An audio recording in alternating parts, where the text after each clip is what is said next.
What's up, everybody? Welcome to the Bronx Pinstripes show. We've got Scott and Ilya with us. Logan is traveling back from Tampa, assuming the nor'easter going up and down the coast does not impact his travels. Apparently, Scott, it was everyone get injured week at Yankee spring training. Did you know it was going to be that? That wasn't on my calendar. Wasn't on my calendar either, but certainly wasn't on the calendar for any of the Yankees doctors either, because clean bill of health from everybody, best shape of their life, clean bill of health. Everybody's arms are in great condition. They're ready to go. Mid-season form. Apparently not. Apparently everybody that we've acquired here is in big trouble. and I don't know. I don't know where that goes, where you place the blame other than assessment of said people and the structure of their body. Rodon, Bader, Trevino, Rizzo I'm including, but Rizzo seems fine. He's back in the lineup. Rodon, Bader, those are the two big ones. Rodon, mild forearm strain. I'm going to get into the details on that. I read an article from The Athletic that cited a doctor, a real doctor, not a fake doctor like Scott, talking about his injury. And then Bader with the oblique. I think I have a better record than any of the real doctors at this point. So I don't know. No, this guy's not associated. This is a doctor unassociated with the Yankees. If you're a doctor, you do not want to be associated with the New York Yankees. That looks bad on your resume. Yeah, or if you're a good doctor, maybe there's an opening here, for some competency. Maybe that. It's you just have to apply and just have gone to medical school. Or not. Maybe I should apply and test this theory. So out of Rodon and Bader, which one are you more concerned with? 100% it's Rodon. We could find a body to play center field. Not that I'm discounting what Harrison Bader can and should be. Because obliques are serious. Obliques are a pain in the ass. That can linger. They're saying 6 weeks or whatever. He's going to miss 6 weeks, give or take. We've seen obliques last months. But what's worse than an oblique right. is an arm. Forearm strain. Is an arm for a pitcher. Strain for a pitcher. Yeah. Yep. Yeah. The number one telltale sign for Tommy John surgery coming up is forearm discomfort. So, these are just code. They're both forearm is code. It is. Well, it's also connected. You feel it all the way down your arm. It's like a floss. When you move your fingers, your elbow, you feel that tendon going. So anything that's connected. If you don't want to say his elbow hurts, you say his forearm hurts. Yeah. Okay, it's his upper forearm. Great. So what could that be? But Bader having an oblique injury. I was really expecting a huge season out of him. I really had a very good bold prediction for him too. And I don't know if I can go for it anymore because of this injury and where it puts him and where. Let me guess. Can I guess what your bold prediction was going to be? I'm still going to use it probably, but go ahead. Was it Bader 30-30 guy? No, I don't think he's going to hit 30 home runs. Well, I think he's going to steal 50 bases. 50 bases. Not with a bum oblique. Not with a bum oblique, but when you go back and look at his numbers where he was last year and came on, he stole, I think it was like 17 bags in the short amount of time he was here. And was 50 going to be the team lead, or was someone else going to steal like 97 bags? No, he was going to be the team lead at 50. He was going to be the team lead at 50. I'm still IDing my guy who I think is going to go out there and swipe up to 75, but I'm not seeing. I got to see how this plays out with on-base percentage. That's a big deal.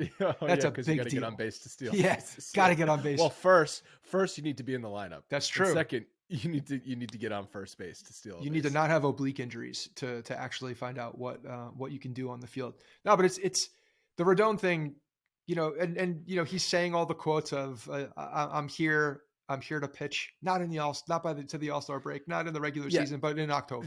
That quote annoyed me because, dude, you've pitched one spring training game. How about pitch at all, actually, for the Yankees in the regular season before you start pitching deep? Get on the field. Start your engine. Get on the train moving forward before you start talking about pitching deep into October. It's okay for us to talk about the lack of importance and relevancy that some of the regular season has for players and teams in general. It's not for the players to talk about that. You're getting paid a very handsome amount of money to pitch all year long. You're not just here to pitch in October. Yes, you're here to perform and do the things in October to get the team to the promised land. But in order to get that way, you need to establish yourself in this city and you need to establish yourself on this team. And that is done first and foremost in the regular season, but also, you got to be on the mound to do that and to build some momentum for confidence in how we think about it. I don't like it when players are are dismissing that part of the game because it should be important to them. Every game should be important to them. They should always want to be there. Should always need to be there. So yeah, it did rub me the wrong way a little bit. And you know what? What were we talking about? What were we talking about? Like this guy being Tommy Tough Guy coming out there trying to do the things. And it was everything about, being a veteran player and not overthrowing. I don't know if that particular start, because he was trying to throw hard and show everybody he can pop a gun, a radar gun well in spring training on your first start. I don't know if that had anything to do with it, with the overexertion, but you can't tell me that it didn't. Can't tell me that it didn't. No, but he's saying he didn't rein it back. So he said he had the similar issue to this last May. He didn't miss a start last May. So how could this be a similar issue? It's discomfort, any kind of soreness or discomfort, you could label as a if you're feeling it in the same way, label it as something that you've gone through. And I guess, but do you think if he had an issue like this, they would have pitched him every game last May? I feel like the Giants would have skipped a start at least if a pitcher goes to the training staff and says, my forearm is bothering me, he's not making his next start. Yeah, I don't. So, well, I could look at this as a good sign if he's saying that the Yankees are being extra cautious and that this isn't. I mean, he even talked about that. If this were the playoffs, I'd be out there pitching. He said that he could throw through it. But they're playing the cautious route. So I do hope it's that. If it's that, then fine. Get out there and throw, when you don't feel anything. But the problem is like these guys are always going to feel things throughout the year. So are you now basically encouraging your guy to not tell you if there's something like that's in? To me, that's no. We've always said that players, because didn't Severino hide some stuff? And that's what I'm saying. You're just encouraging your players to do that, because if you open your mouth about the smallest, tiniest little thing, now all of a sudden you're missing, potentially a month of baseball. He didn't pitch well last May, so he had an 8-run start in May. He didn't pitch well in the month of May. So if he was injured, that could have been a factor. So I was talking about this. But if it healed and if he got better and was throwing better after this without any rest, he pitched through it. Yeah. Yeah, so maybe the Yankees are being overly cautious, which, again, I'm totally on board with. Be overly cautious in March. If he doesn't start a game until May 1st, like, really, who cares? As long as he comes back May 1st and is good and doesn't go back on the IL, right? Because then if this is just like a thing all season, then we're all going to be annoyed. But The Athletic talked to Dr. Spencer Stein, who is a health orthopedic surgeon at NYU Langone Orthopedics. Yeah, Steiny, I know. God. There, yeah, Yeah, we went to. We did the boards together. Yeah. So there's some big words in here. The Brachiorodolus. It's a Brachiosaurus. That's a plant eater in the Cretaceous area. It's a dinosaur strain to his forearm. Is actually better than what the common forearm strains are, which is the Flexor prontoris. Prontoris also sounds like a dinosaur. I can clearly see where you people got all of these terms from. But he's saying he hasn't seen, I love this as well, haven't seen his x-rays, so don't really know. Just going off of, this guy told me, who told me, who told me. But these strains, the Bronchiosaurus strains, are less severe than the Prontosaurus strains. And that's good news as far as Carlos Rodon and the Yankees are concerned. Yeah. So that's good. You got the right dinosaur ligament in there that is aggravated. So hopefully he can just work through this and they're being cautious. But yeah, it's not good when you have your starting center fielder, which you traded for, who was injured when you traded for him knowingly, different injury, but also injured. Then the other guy you trade for is on the shelf for at least, up until the All-Star break plus with Frankie Montas. And now you got this other guy that you just paid a whole bunch of money for, didn't trade for him, but you signed him, understanding that he was going to be a massive part of your championship run this year, not starting with a strain in the forearm of some sort. So not great. It really is not great. Yeah, everyone they've acquired since last deadline is not going to start the season on the opening. So we're just running it back due to injuries. Yeah. Hey, you know what? This team was the best team in the galaxy for the first half of the season. So glass half full. Yeah. A lot of midseason acquisitions for the Yankees this year. Well, oh yeah, for sure. Definitely. A lot of healthy guys coming back, no doubt. What a narrative. You don't need to go out and get anyone at the trade deadline. Especially if they start off here and, they're on pace for 133 wins. That's right. You've got Canely coming back. You've got Efros coming back. Trevino coming back. All of those guys are going to bolster the bullpen. And then you got 2 stud starting pitchers coming back. I mean, that's a massive trade deadline that the Yankees are going to have as a narrative. Yeah, and some of the guys they're acquiring twice in a row, which is hard to do. Yeah, that's not Frankie easy. Montas. It's not easy to do that. Brian Cashman, probably the only GM that is able to acquire the same player in 2 back-to-back deadlines. That's a good tease for tomorrow. It's finally happening. The Brian Cashman history episode is dropping Thursday morning, bright and early. We have finished the audio production of it. It's a 2-part series. Each episode's about 25, 26 minutes long. I think it's our best work as far as all the history episodes go. I had a lot of help on this one. Ilya did 95% of the research. Logan has been helping out with a lot of the production stuff. Scott, you've done jack shit. Yeah, I listened to a couple things. You're there. Donald's doing Donald on the audio side.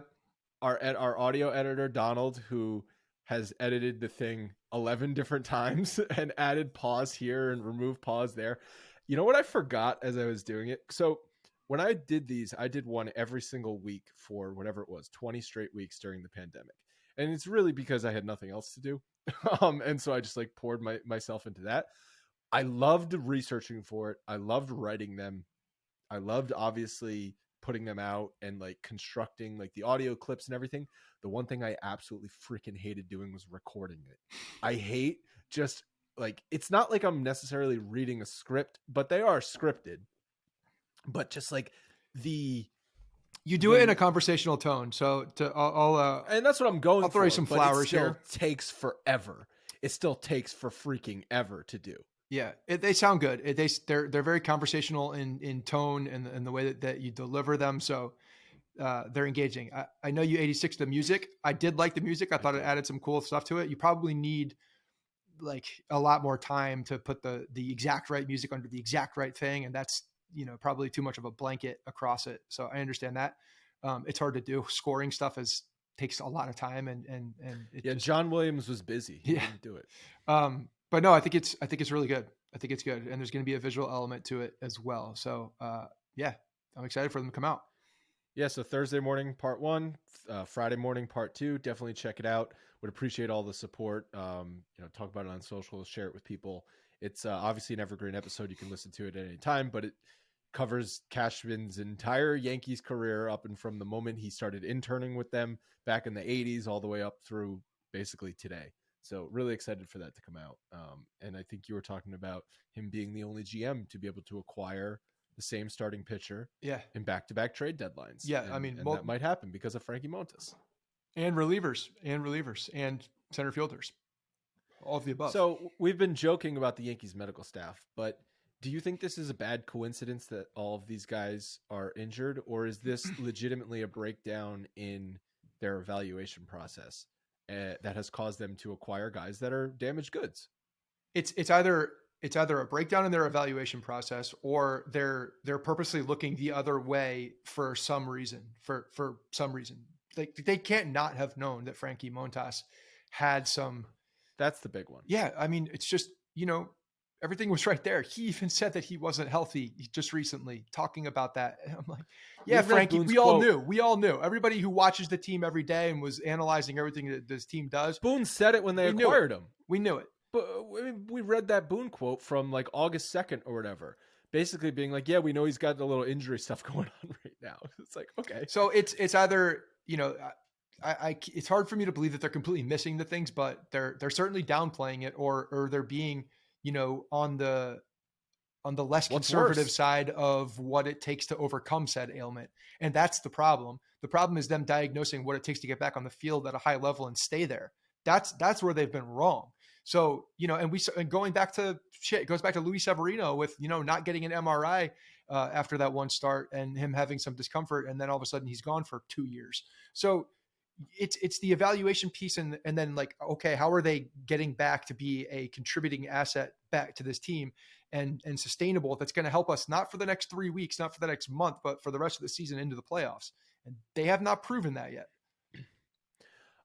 Do you think there was something they looked the other way with Rodon? Because Rodon came over with some injury questions. Like we talked about Rodon when he signed. That's injury. We hope he's healthy, but he's had injury problems in the past. I think any guy that you're going to assess is you're going to have that part of the evaluation. There's going to be injuries. There's going to be discomfort. There's going to be things that they have that have popped up over the years, and you just have to be able to live with it or not live with it. I mean, you look at what happened with Correa and the whole fiasco with his medicals. Like it was an ankle injury going back to like high school or something, right? Like, and different guys saw things differently and how they projected over the years. That's clearly, the Yankees are some of these injuries are happening to guys that are more short-term. Like you could argue that Bader's on another 1-year contract. Montas is another year contract. Do they have intention for re-signing Bader with that? Like I would hope so. I hope that would be part of the intended plan, but you can't guarantee now that. his value's down. They can get him at value now. But Rodon was, you're signing this guy for an extended period of time. So you better damn well think that he should be fine next year.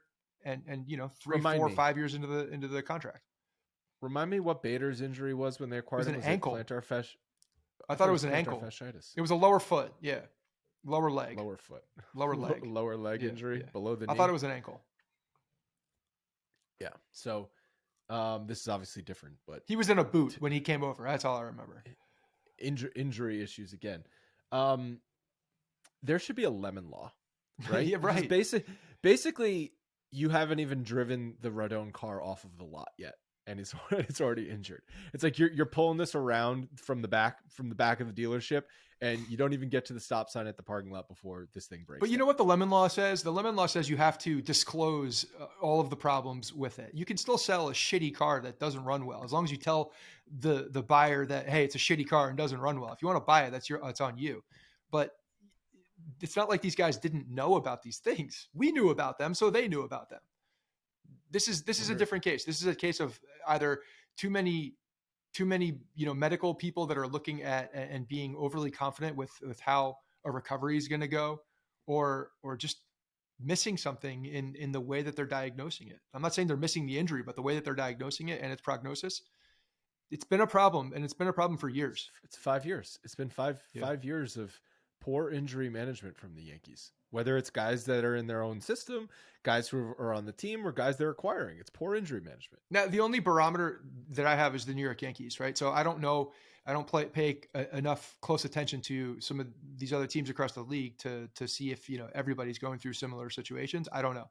But no, we do. Remember we compared like days spent on the IL back in the 2019 season. The Yankees had like double the amount of IL days from their starting roster of any other team at like any point in history. It was something crazy. And a couple years ago though, and even the last year, Tampa had a terrible bout with injuries over the years. And before that, they hadn't really had, it seemed like they were doing everything right.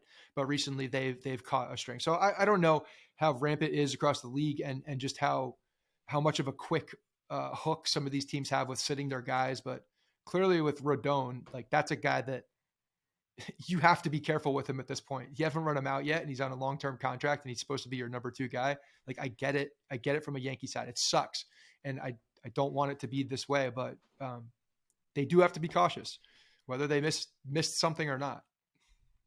So that begs the question, who are we looking at to fill the rotation? Obviously, Clark Schmidt and Domingo Germán, who we've talked about, but Deivi Garcia has been pitching much better recently. And Boone was talking about stuff-wise, it's been much more crisp. He's throwing fastball by guys right now, and that's good to see. So Devi's velocity has been up, and he has been working on his cutter.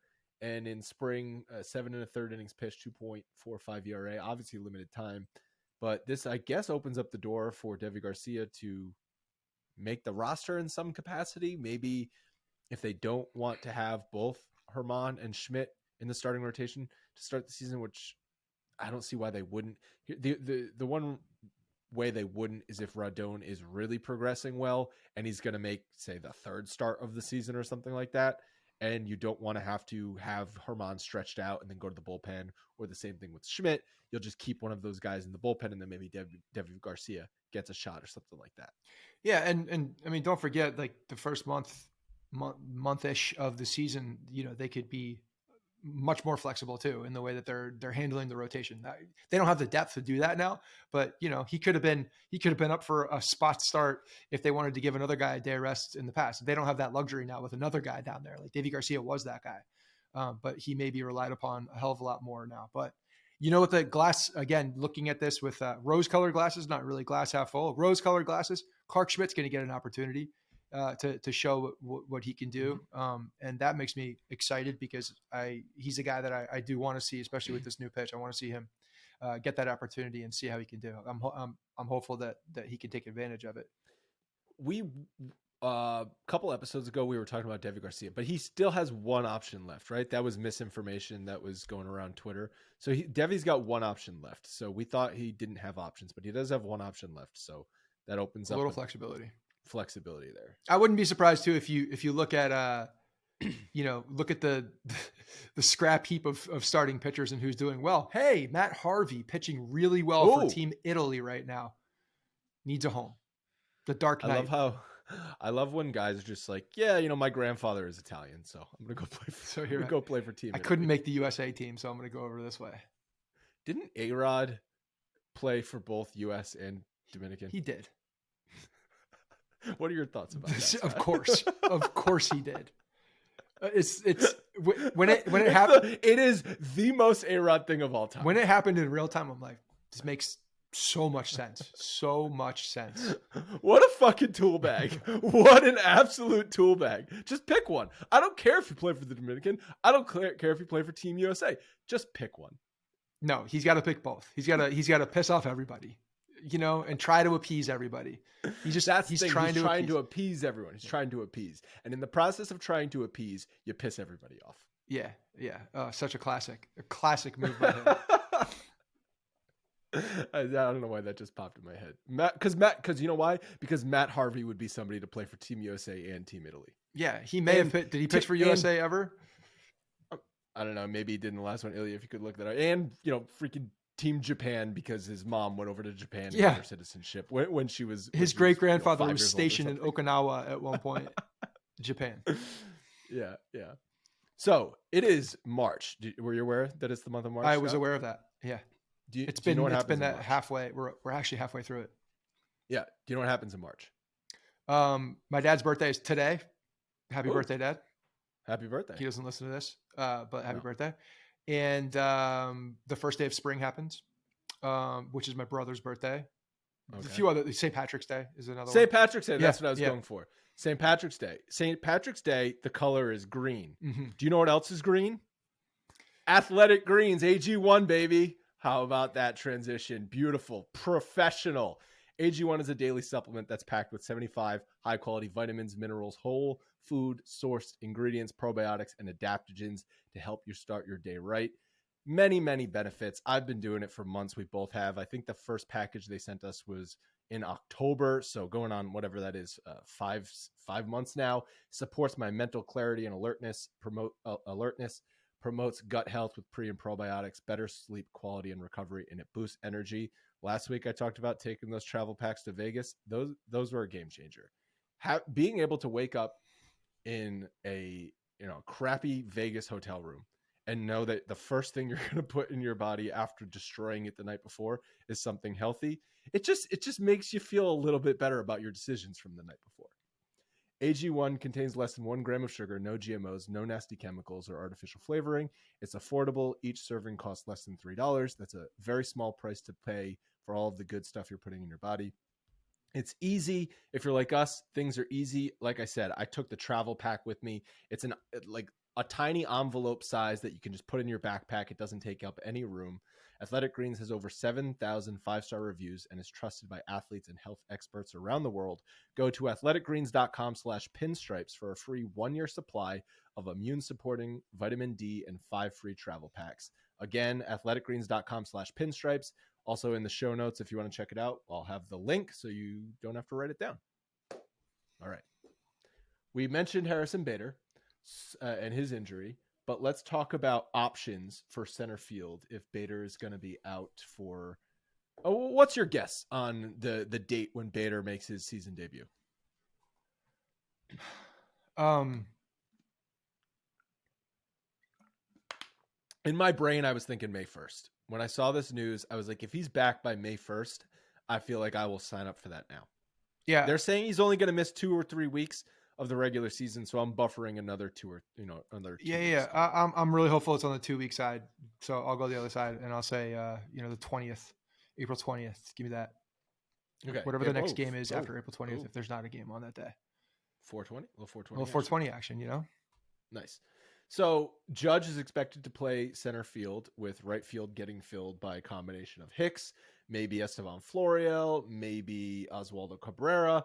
But dark horse in all of this is that we saw IKF is going to get time in the outfield, and Boone plans to play him in center field.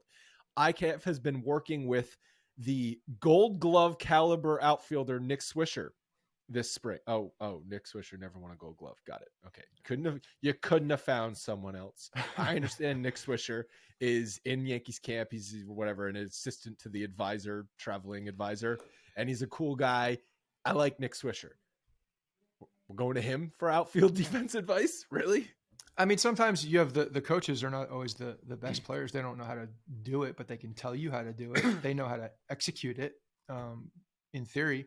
So I'm fine with that. But yeah, I mean, IKF is just showing his value. This is why he's a valuable player on this team. He holds value for the things that he can do.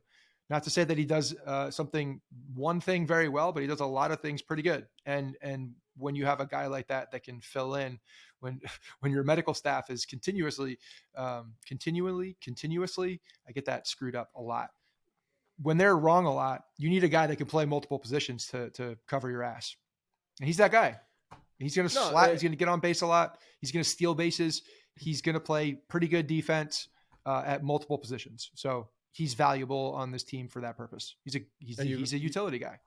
You've got two of those guys, because Oswaldo Cabrera too. Like, I know we're saying Oswaldo Cabrera want him to be the starting left fielder, but let's be real. He's not going to be the everyday starting left fielder. Then there is not going to be an everyday left fielder. No, I know that. There's until not Jason Dominguez breaks down the door, which he's damn close to doing.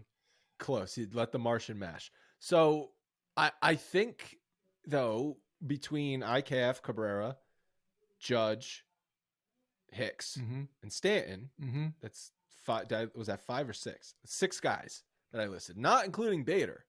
Like, that's going to be your outfield rotation in some form in the first month of the season. Because I do think IKF is going to get time in the outfield. I don't think this is just like posturing. I think this is real. Well, after watching Aaron Hicks, misplay another ball in left field, when a ball that he thought was foul, it just drops at his feet inside the freaking fair territory. You need another guy that's able to actually stand under a ball and catch it. And IKF can do that. I'm confident that IKF can do that. So you have to. The Yankees are almost put in a position where they need to do this.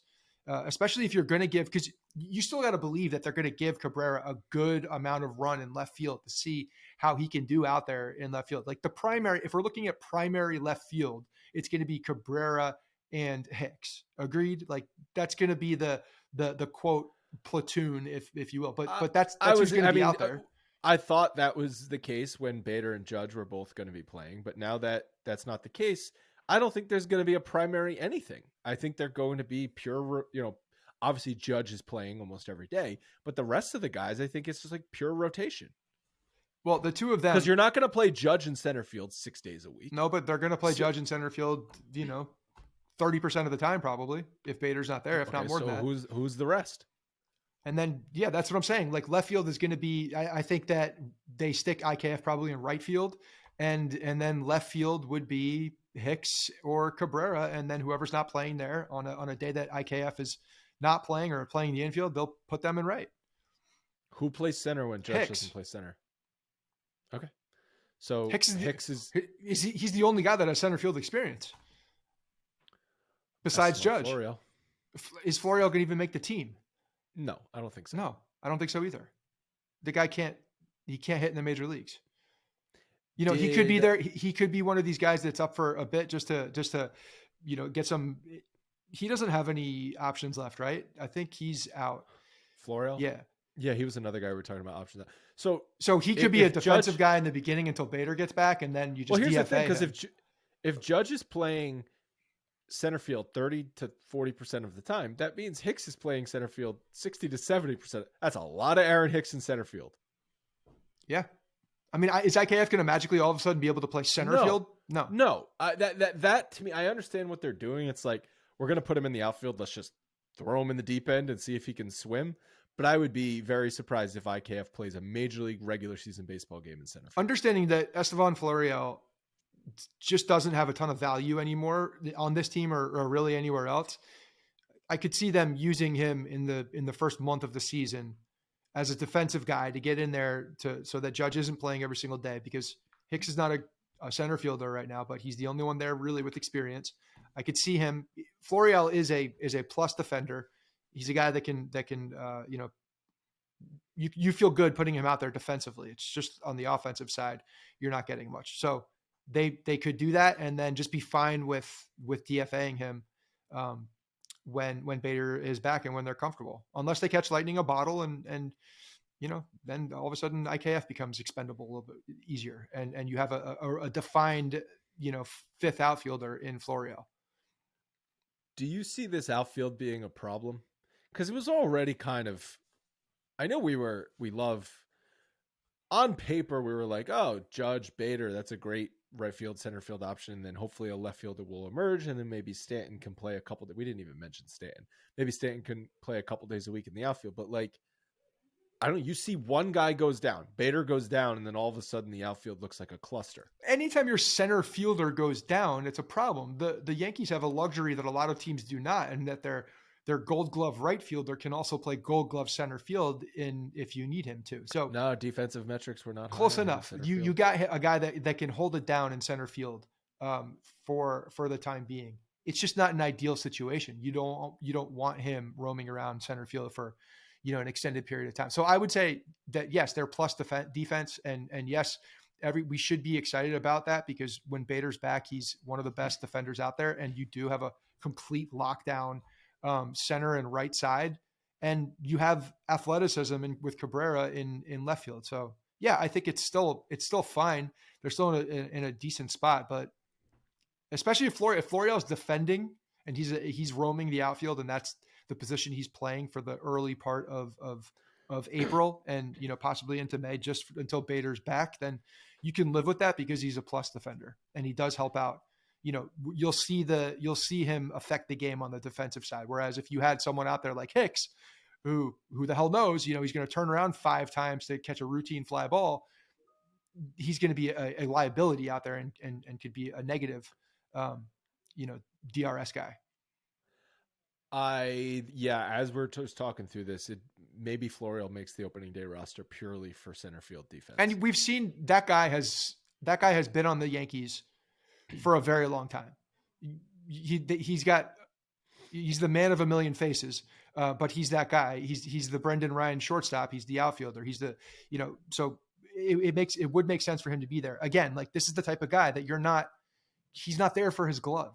I'm sorry. He's not there for his bat. He's there for his glove. And you have to be okay with that with certain people.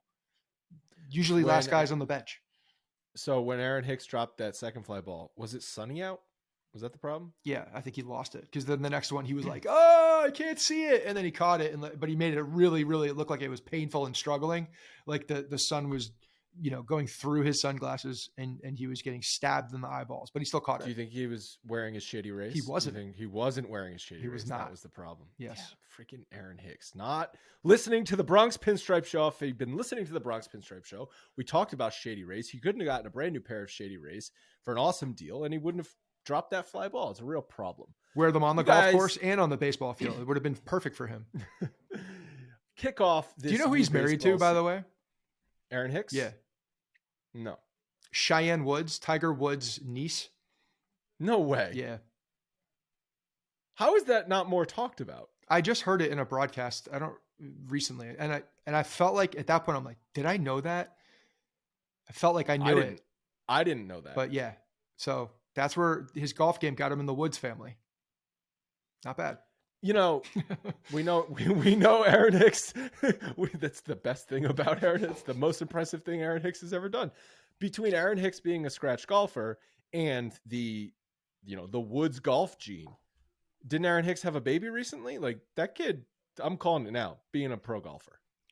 I cannot confirm or deny if that's if their child is with that couple, that happy couple. I don't know. I legitimately don't know. I don't know if this is something recent. Could be completely wrong about this whole thing too, and have just made it up. But pretty sure You've been I heard watching Full Swing. Yeah, I've seen a little bit of it. It got boring to me towards after like episode 4 or 5. I think I'm on episode 4. Yeah, I started losing steam at that point. It's like, okay, I get it. Yeah, they play golf and they're pretty boring outside that. We were talking about Shady Rays, amazing sunglasses company. It's a new baseball season. You should kick off the season right with gear to last. Our friends at Shady Rays have you covered. It's going to be sunny out, so you need that kick-ass pair of sunglasses. Shady Rays is an independent sunglasses company that offers a world-class product that is just as good as any expensive pair that you will find. Their frames are durable, the lenses have extremely clear optics, and it's perfect for outdoor activities, catching fly balls, playing golf, sitting on the beach, whatever you want to do. And the beautiful thing is, if you're going to be active, you don't have to worry if you lose or break your pair, because Shady Rays will send you a new pair, no questions asked. That's huge. That's amazing, because everyone knows, like I told a story about I knocked my sunglasses off into the ocean when I was on a boat trip. There's not a human alive who has ever owned a pair of sunglasses who has not lost or broken said pair of sunglasses. So you should go check out Shady Rays, because you don't have to worry about doing so. They're an awesome company. To date, they have donated over 20 million meals to fight hunger with Feeding America. If you don't like your new pair that you buy, you can exchange them for free within 30 days of purchase. Go to shadyrays.com and use promo code Bronx for 50% off 2 or more pairs of polarized sunglasses. That's a special offer for our listeners only. Shadyrays.com, promo code Bronx for 50% off 2 pairs or more of polarized lenses. All right. We already mentioned the Trevino injury. Rizzo's back was cranky. That was like the cherry on top when I saw that MLB notification. I think that came through on Sunday, because it was just like all the other injuries they're doing. Oh, Rizzo's back is cranky too. But I'm glad it's not going to be a serious thing. But he has had back problems. He's had back problems. You don't want anything to linger, but I feel like Rizzo is, yeah, this is part of who he is at this point. He just needs to manage it, and he's done that. So yeah, he's going to miss some time at some point. I think it kind of comes along with him. And by the way, that is, they got married last year, do have a child together. Cool. Yeah. All right. Kid's going to be a good golfer. Full Swing season 19. Yeah. He's going to be, or she will be very good. Very good at golf. Do we know, boy or girl? I don't know. I haven't gotten that far. Okay. No one really cares. So, a lot of blue. It's a boy. They could just be a progressive. It's a boy. Remember that? I think I'm dating myself. Remember that commercial, the phone commercial where it's like, it's Bob, add a baby, eats a boy. Yeah, add a baby, eats a boy. I think that was a Super Bowl commercial. That was a Super Bowl commercial, probably from like 2003. Yeah. Spring, the shortstop spring training battle. Volpe is clearly winning this battle. It's just a matter of, do they start him? Like at this point, yeah, what are they doing? He's got over 1,000. He's got 1,103 OPS. Okay, IKF. He's making the team in a utility role. Peraza has a 569 OPS. I know he was a little banged up, but Peraza is not hitting. Volpe is absolutely mashing. There's no questions about Peraza's defense. We know what that is. It's going to be steady. Volpe has looked really good at shortstop so far and at other positions. At this point, I said at the start of spring, I don't think it's going to be Volpe, but he needs to unequivocally win the job, and that is what he is doing. The last game, I know he played, or a couple of games ago, it was he smoked the ball over the right fielder off Tanner Houck. Then he did the same thing into the stands off Chris Martin. Opposite field power, which he's been showing off 2 major leaguers at that point. I don't know, what more do you need to do? That's not versus, a single A guy that's throwing because, the spring training's over. He's throwing against major leaguers pretty deep into spring training at this point. The guy has proven, and the fact that he hits the ball all over the field. Now, I don't know how much of a consideration this needs to be, but you're gonna also be looking for offense on this team too. Harrison Bader's out. If you have, let's just say you have Florial in there. Let's say you got IKF having to go into right field on a particular day. You can't just throw Peraza out there who you don't know what you're getting. He hasn't done well. He's been He hasn't swung the bat very well in spring. Not to say spring is what he is, but he's a glove. He's not a plus bat, whereas Volpe is. So I'm sure that's not part of their consideration, but at the same time, it should be. And the fact that this guy's lighting it up, I don't know. I don't need to see anything more. I want him in the major leagues. If Volpe and Peraza were both having average springs and they went with Peraza and Peraza struggled out of the gate, there would be people questioning it, but no one would really be up in arms about like, oh, how could you have gone with Peraza over Volpe and Peraza struggling? Now, if you choose Peraza over Volpe and Peraza is starting and he's struggling in April, it's such an easy second guess. It's like, what's going on here? We've got a guy at the major league level who can't hit, and we've got Volpe who tore up spring training, who's tearing up the minors and playing right well now. Defensively too. It's not like Peraza is head over shoulders a better defender than Volpe is. Volpe is he's definitely a better. He's graded as a better defender. Yeah, but what I'm seeing with my eyeballs is that the difference between them is clearly on the offensive side, and there's not a huge gap defensively. Small sample size, I understand that, but let's put it this way. The gap between them defensively is not as wide as the gap between them offensively, in which case Volpe is much better. Correct. If there's even a significant gap at all on the defensive side, I don't know. But yeah, man, like he's your highest rated prospect. He's a shortstop. Why are you going to start him in AAA when he's the best shortstop in the team, in the organization? He's the best one right now. There's also, this is kind of my cynical brain at work here, but it's a nice distraction from the fact that everybody they've acquired since last midseason is starting the season on the IL. Yeah. Yeah. Oh, you mean started playing him for sure. Playing Volpe to start the season. Yep. That's honestly the story on opening day. Hey, throw Dominguez in there while you're at it. Let's just make the story about the kids. That would be. But if Volpe is the Yankees opening day starting shortstop, that is the lead story for the New York Yankees. It's even more so than Aaron Judge returning as captain after a massive contract and 62 home run season. You agree? No. Who's the last rookie starting shortstop the Yankees have had who was a highly ranked prospect? That was a highly ranked prospect. Yeah, it's Derek Jeter, obviously. But who's the guy that just took his captaincy? And that's the biggest story. It's still the biggest story. Volpe's right there though, with the storylines. Now you throw Dominguez in there. Now it's wrapped up in the baby bombers. We got the baby bombers back. That's the storyline. Aaron Judge, being the mentor to the baby bombers, which Hoke will have to do Baby Bombers Part 2. Yeah. Hopefully they win this time. Aaron Judge. That's the working title. With a very good. I'm going to read the quote that we have here for if I can find it.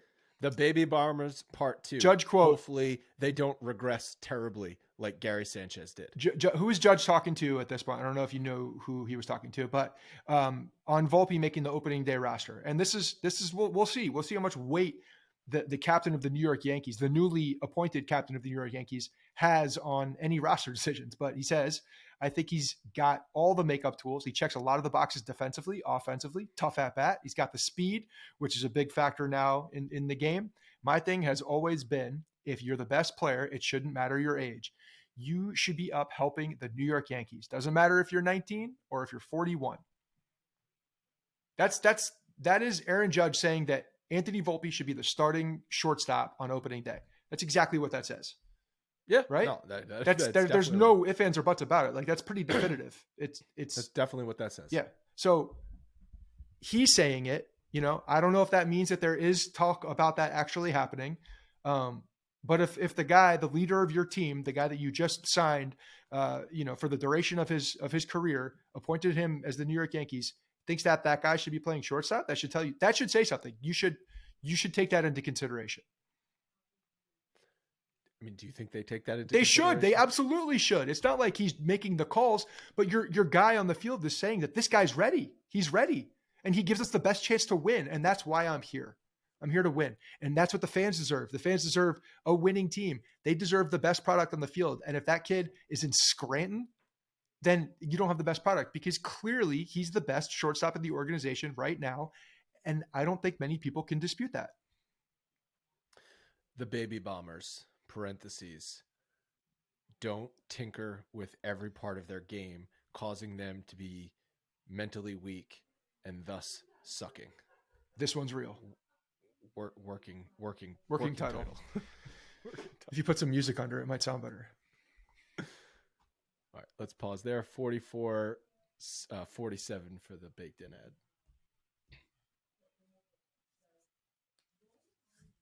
You got it, Ilya?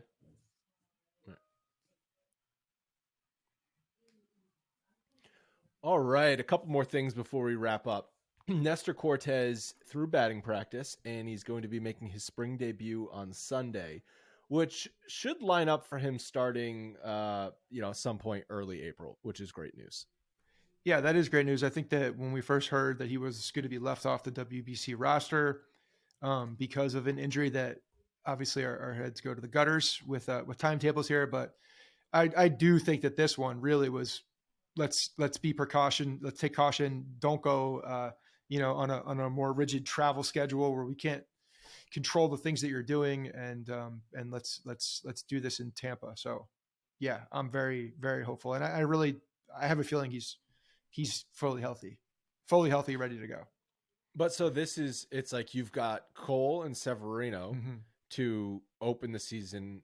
And then you've got Domingo Germán, Clark Schmidt, Devi Garcia to round out the five. And then maybe Nestor Cortes gets a start the second swing around, which would basically be like a 14-day, 14 day delay into the season. So that's what they're looking at to start the season. Yeah, they're going to have to hit. So Anthony Volpe better be up in shortstop, because these guys are going to have to score a lot of runs because the other teams seemingly are as well. But no, it's like, it's really hard to have depth in the starting rotation as well, because there's just not roster spots for this in more cases for starting pitching, I think, than any other position in baseball, because if you're a viable starting pitcher, you have a major league job. It's not like you can hide guys in AAA or in your minor league. You have to develop them, and they have to be under team control, or you have to go acquire them and play a little bit of roulette with maybe some veterans, the way the Yankees have done in the past. But that's another one. They may be looking for a veteran guy, like we were talking about, like a Matt Harvey of the world. But it's really difficult to have starting pitching depth when you're looking at situations like this. No one has a good number 8 starter. No one has a good number 6 starter, 7 starter usually, unless you have a kid. 6. If you have a kid, or if you have someone in the bullpen. But again, like, they can't be designated as a starting pitcher necessarily. No. But teams plenty of times. I mean, the Yankees honestly have had decent number 6 starting depth for the past few years. Granted, their number 4, 5 weren't very good either. So it's like 4, 5, 6 were all just kind of the same. Yeah. But they have had that option over the past few years. But once you get to the 7th and 8th depth spots, it's like, what do you expect to be out there? Right. It's going to be a journeyman guy. And I expect that to happen too. We also had a little more context on the offer that the Padres made to Aaron Judge. This is from Ken Rosenthal, and the info is coming from Judge's agents. The offer was around $415 million for at least 12 years. The Padres flew Judge out and his family and his dog to the winter meetings on a private jet. Judge met with the Padres and met with them for 3 hours. And at that point, the Padres offer was like $100 million more than the Yankees offer. And that is at the point also, I mean, just the timing is lining up to when Heyman broke the news that Judge is going to the Giants. And then that is what triggered Hal to send Judge the text. And I think they had a phone call being like, what do you want? Do you want to be a Yankee? What do you need? Oh, you need a 9th year? Okay, here it is. And that got it done.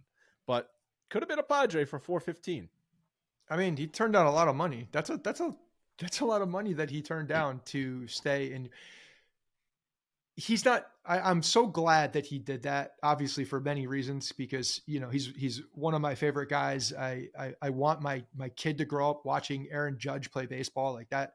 I think about that stuff now, and but him doing what he did the opposite of what Robbie Cano did, where Robbie Cano had the opportunity to be the guy in New York, to be the, face of the franchise, to really capitalize on the New York market and all the things that go along with that. Obviously, he didn't see the forest through the trees. Aaron Judge did. Long-term approach here, understand the legacy of being a New York Yankee and what that can do for you, especially if you win a championship. So he saw the value in it, and I love that. That makes that you feel wanted as a fan base, I think, from the guy that wants to play and stay, loyal to the homegrown organization. So I love it. If that's true, that's $55 million in 3 guaranteed years that he left on the table. Yeah, that's a lot, man. That's a lot. That is a lot. I did not think that if the Yankees were, I didn't think if there was an offer $55 million above the Yankees that he would still be a Yankee. And so I'm happy to have been proven wrong on that. What does that make you think? Does it make you think anything different about Judge? Because the narrative is like these guys are going to go where they're making the most money, and that's not a small amount of money either. That's a significant amount of money. No, but like, I think he sees the added value to his legacy staying a New York Yankee that he would not have as a Padre. The same thing you just said for Robbie Cano. And there's very few organizations, the Yankees might be the only organization, where if you stay a New York Yankee and you win as a New York Yankee, your legacy is just better, even if your stats are not better. But I think there would be a breaking point, right? Like, he wasn't going to accept the $270 or whatever that they offered him. Right, like that was never a reality. $55 million is a lot of money to anybody. But the Yankees had to come to the 9th year at $40 million, the highest AAV ever. They had to do that. Maybe it didn't have to be the highest offer, but it had to be a still bonkers crazy offer. They weren't going to get him for 7 years and $35 million a year. You agree? Yeah, I agree with that. Yes, they had to be. Okay. Well, there was a minimum. They had to meet his criteria level of commitment and years, and they clearly did that. They did it. Yeah. Right. So what does it say about Judge? I don't consider that like a hometown discount or something like that. I consider it, he's a really smart guy and he understands the added legacy value of staying in the Bronx. Yeah. All right. And I heard they were going to charge him to remove the judges' chambers. He didn't want to pay the fee. Well, why'd you name your kid after Harrison Bader and not Aaron Judge? Just curious about that.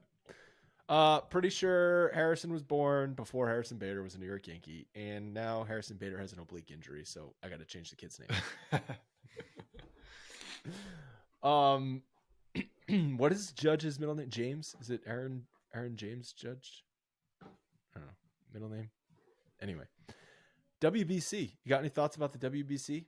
My leadoff thought is that the Team USA playing at 10 p.m. is stupid, and they should be playing at a more reasonable time for East Coast old ass people like myself to watch.